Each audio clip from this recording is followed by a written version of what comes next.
Hello everyone, Maddie from Hello Interloper here with the latest in Defender of Texel news.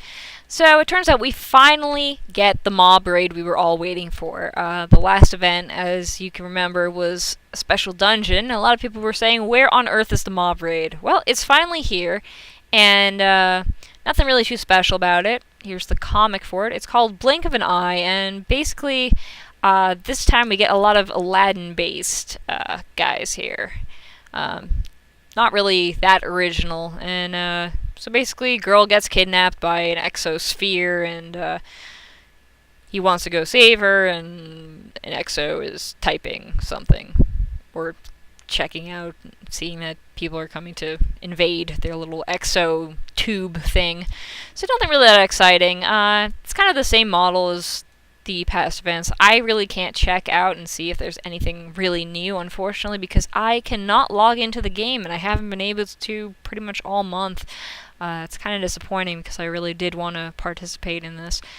But, so much for that. But basically, each section unlocks depending, the first two are available right in the beginning. The third one is going to be unlocked further into it. It may have already unlocked, I don't know. Same old, we got the Paragon, we've got a lot of different edges here. Guys from past events do still hold an edge.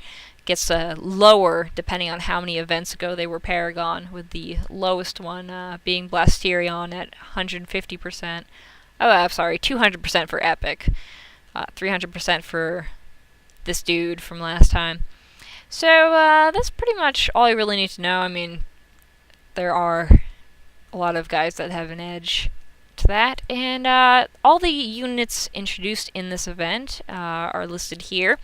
So let's start with the mob raid reward. This is the first one, and her name is Shawn, which turns into Anchoin, and Flottenblom, which is kind of a strange name, but same recycled little lion thing for this chariot, but the actual model herself is actually new. She's like some kind of cat-like thing.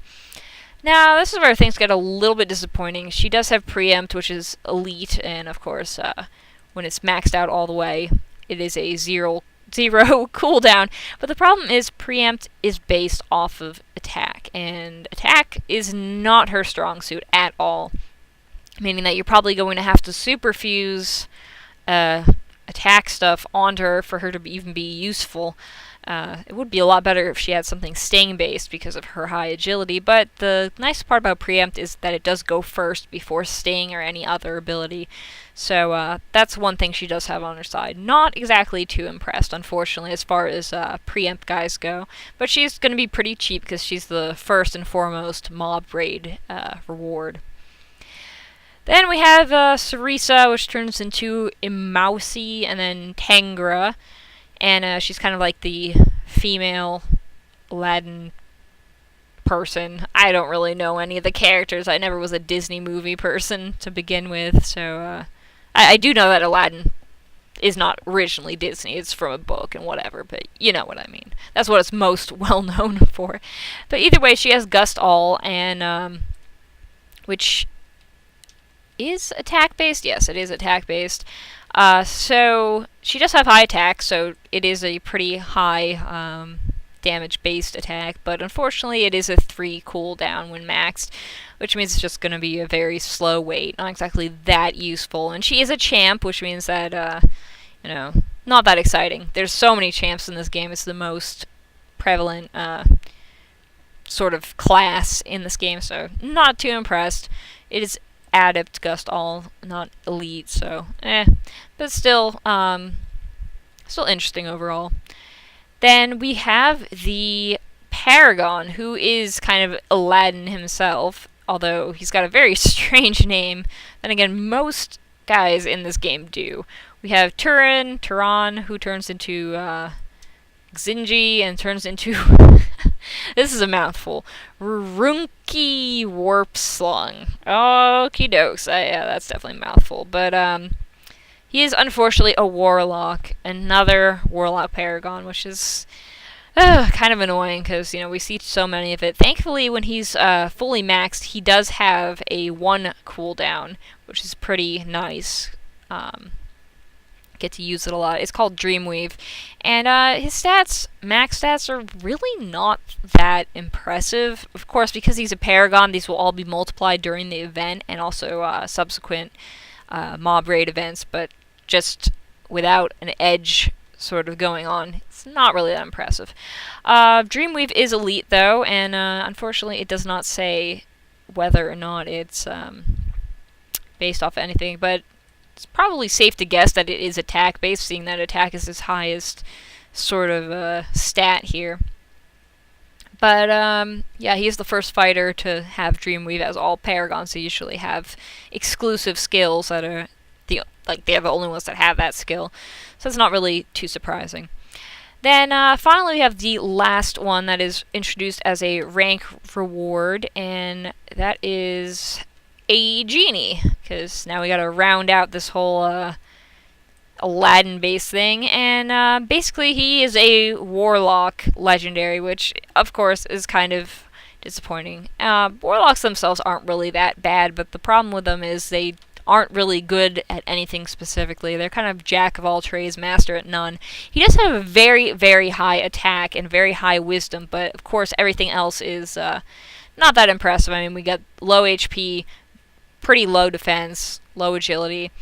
He has Bamboozle, which doesn't exactly manifest until he is an epic.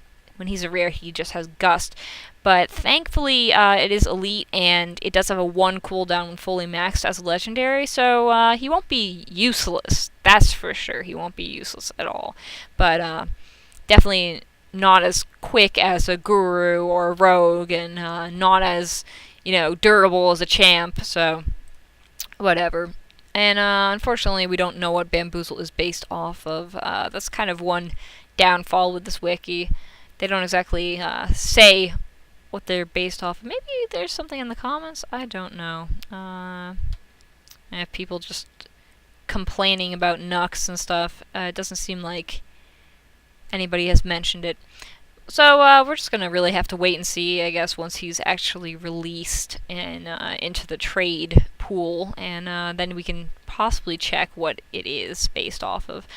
But overall, that's pretty much all you really need to know about this event's warriors. And do we have a list here? Oh, we do have achievements, and it seems, yes, they have been updated, but of course some of them are very hard to attain. Win MVP 500 times to get one of the elites here, the elite Paragon, so some of these are kind of hard, but if you can complete some of these, you can get some extra rares that you could sell off at the end of this, or you could use it to build, whatever you feel like doing.